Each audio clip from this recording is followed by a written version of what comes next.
No. No, thank you. Absolutely not. No disrespect. No. What am I doing? Practicing my no. Very much. It seems weird. Okay. Like and subscribe, and then I'll tell you why.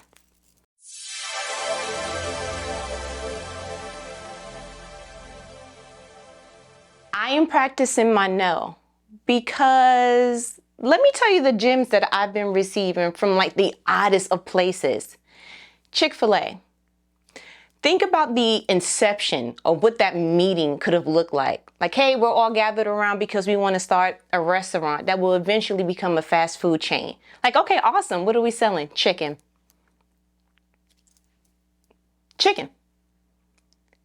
Are we going to add steak? Are we going to add some beef at some point? Are we going to, like, how are we going to compete with the competition that already is, right?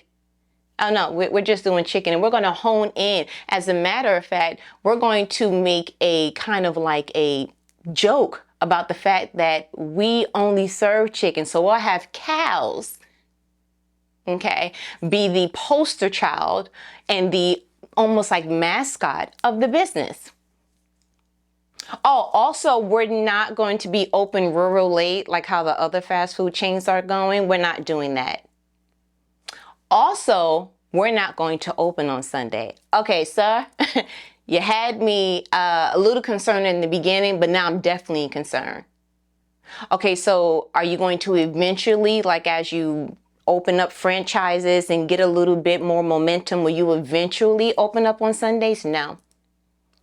Will you get to a place that if you become popular and like people really love your product, that it's like, okay, maybe no.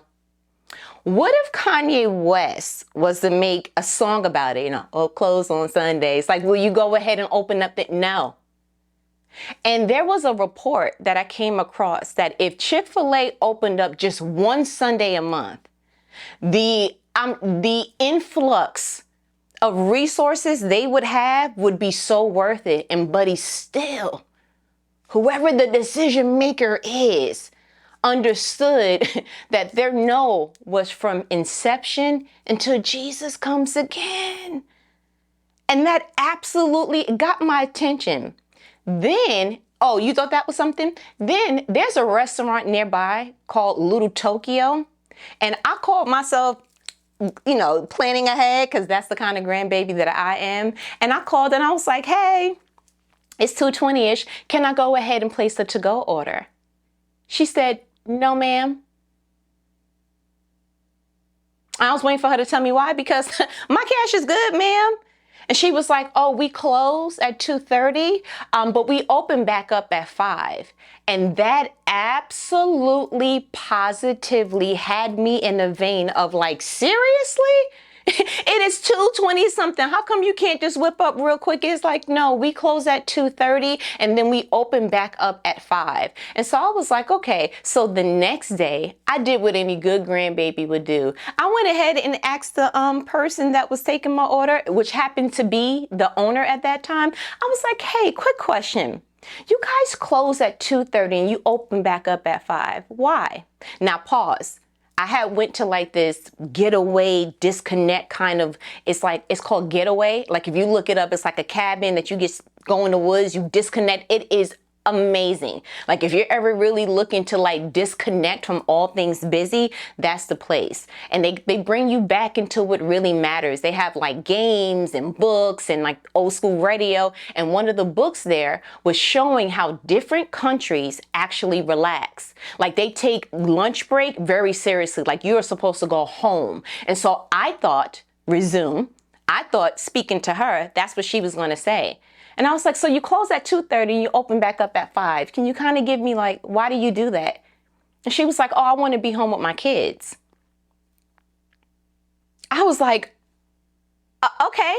Have you just begun doing that? Or is that something that you just started doing? She was like, no, we've been in business 16 years and I've done it ever since. And I was like, yo, something that she said in the beginning, like when I opened up this restaurant, I understand. And she's in the midst of busyness. I'm talking about common fast food chains around her. There are other places that they're open, so you missing out on business. I literally saw people walking in around 2:20-ish because they didn't get the memo, and they were walking back out like, oh, I was like, yeah, they open back up at 5. Like, I knew that already. But I was so intrigued on like, wow, that's pretty dope. Then went to another restaurant, an Italian restaurant, and they are not open on Mondays. They are not open, I believe it's also Wednesdays. They are open at 3:30 p.m. and they close at 8:30 p.m. And I was like, how is this possible? But then I started hearing a theme. Yo, what's your no? Not when you get to the place you want to get to, not when you finally arrive, then you can relax. No, what I've learned from these places is, are you practicing your no now? Like, no, you don't work on whatever day that you said you don't work on. No, you don't miss recitals. You don't miss family time. No, like, practice your no for real, because what I've seen just in the restaurant industry just by itself, it's like, bro, you need to be available and accessible at all times. But somebody was bold enough to say no and still be in business and still have success and still be able to say, and my no, I still stand by. So that was really intriguing to me. Practice your no, and not only practice your no, make it so that no one can shift your no. Not even if they make a song about your restaurant. Not even if they will say, we did the calculations, you'll make this much revenue in a month, in a day, just one. No. Because when you stand by something and you honor that, I think low key, it makes people respect that. It's not like they're going, oh, you're closed between 2:30 and 5. I'll find something else to eat. Guess what? Them folks come right back at 5. People will respect your no. But do you respect your no?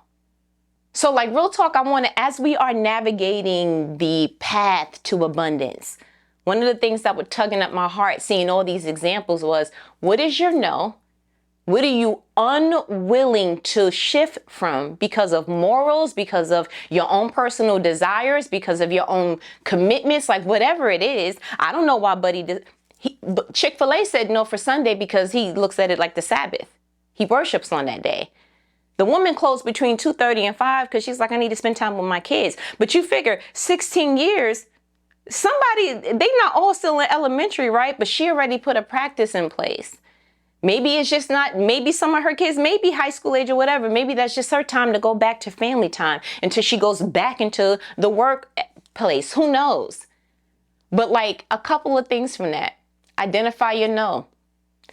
Make it a muscle that you have trained, that no matter what, you're sticking to them, like no one can move you from that. And I truly believe that when you stick to your no, when you honor your no, and your no is not able to be brought out, I feel like it sets you apart from any and everyone else. So do me a favor, comment below, give me at least one thing that you're like, yeah, I'm going to practice my no in this area, and I'm going to stand by that forevermore, period. There's nothing else to talk about. There is no contingencies on my no. And if you haven't already, like, subscribe, do the whole YouTube thing, and I will talk to you next week. Later.